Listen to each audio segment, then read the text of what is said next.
Hi, welcome to Let's Talk Dementia. Today we're going to talk about communicating. And in our world, if we cannot communicate in some form, well then life becomes very difficult. Imagine waking up one day and you could not get anyone to understand what you needed or what you wanted or what you felt, what you desired. You couldn't write out your sentences. You couldn't speak your sentences. You had no way to type your sentences. Imagine living in that world. Well, you have just entered the world of folks with advanced dementia. Many times their ability to put their words together to make a complete sentence, that ability has left them. Or they cannot write any longer. They can't put letters together and form words. And you can forget a computer or an iPad.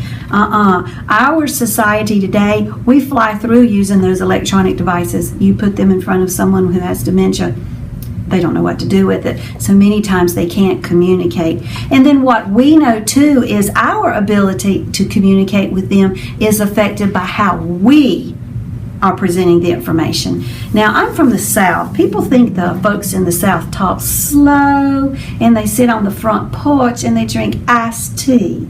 Well, I don't do that. I don't drink iced tea, and I got a very small front porch, and I don't talk slowly. I have tried very hard doing these videos and my podcasts to slow down, and I'm not good at that. So I talk kind of fast. And what I know is when I'm talking with my mama who has advancing Alzheimer's, if I don't slow down, she's not going to get what I'm saying. It all starts running together. We know that as dementia progresses, our loved ones may only hear one or three out of every 4 words in a sentence. So imagine if I said, I want a sandwich. And all the person heard was, I want a. Well, they've missed one very important word. That's only one word. You wouldn't think it would make that kind of difference, but it does. And you don't know what word they heard or what words they heard and what words they did not. As the dementia progresses more, they will only hear 2 of the 4 words. And as the dementia progresses, they get to the point that sometimes they're only hearing 1 out of every 4 words. Imagine, I want a sandwich.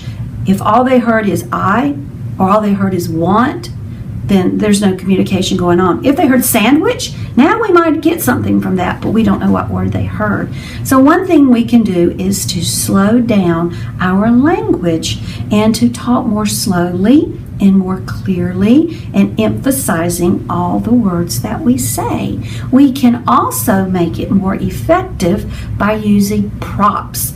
So if I said, have you read a book? A book. Have you read a book? See, now I've given a prop. This is sparking 2 parts of the brain, the part of the brain that's listening, the part of the brain that's seeing the book. So now we might understand what's going on more. If I said, do you want a sandwich? I might hold out the bread and the peanut butter or the bread and the ham, whatever, and say, do you want a sandwich? Well, now they may begin to figure out that we're talking about food, and that's appealing to them. If you were standing in front of my mom and you had a cookie, you would get her attention. She is the cookie monster for our family, but you want to slow down your words. Be careful of how quickly you talk.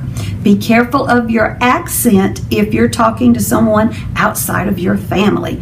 Your family probably shares your accent, but if I went into a skilled nursing community or memory care community up north, they would hear my southern accent, which personally, I don't even think I have one. But my daughter says, you sound more southern every day I hear you. And I think that's a compliment. What do you think? But others hear my southern accent and they may not pick up on my words.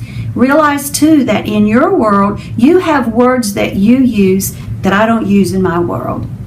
I say y'all, and I bet you don't. Well, unless y'all live in the South, then you might be saying it. So there are words that I use that other folks don't.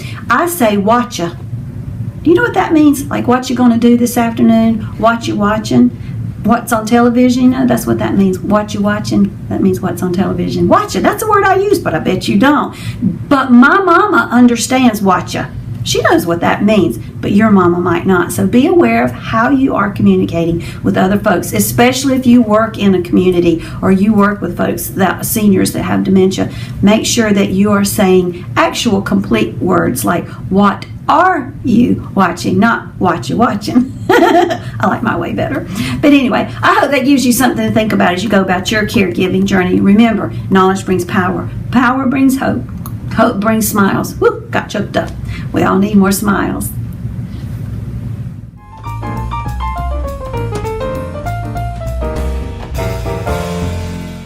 Okay, here's your funny for the day. I think this is funny. It says, I get paid to be nice to people while I am at work. So it makes me wonder, why do my family and friends think that I will do it for free at home? That is a good question, is it? Because I am too tired to be nice all the time. Hope you have a good day. Blessings and smiles. Thank you so much for watching. Make sure you like this video and subscribe to our channel. When you subscribe, you'll be able to stay up to date on our latest videos, and all of the videos are free.